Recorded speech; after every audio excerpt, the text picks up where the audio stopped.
Arestado ang isang lalaki dahil sa pangmumolestya umano sa isang menor de edad sa sementeryo sa Marikina City.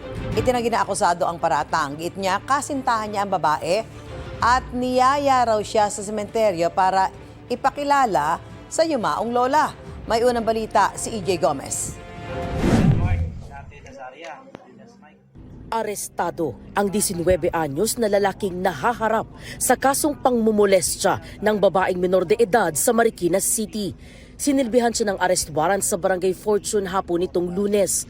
Ayon sa pulisya, May 2024 naganap ang pangmumolestya umano ng nooy 17 anyos na akusado sa 15 anyos na dalagita.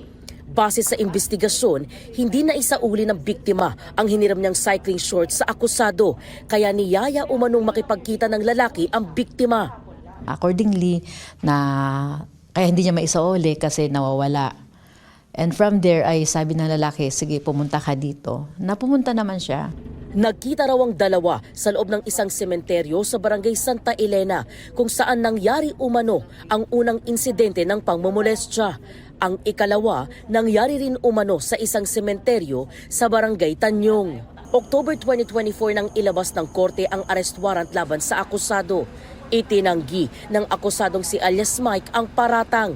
Girlfriend daw niya ang biktima na nagpapunta umano sa kanya sa sementeryo para ipakilala ang kanyang lolang na mayapa na.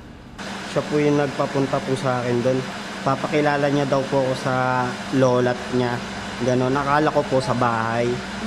Yung po pala sa sementeryo. Doon niya lang sinabi na wala na nga daw po yun, ganon, wala na yung tao.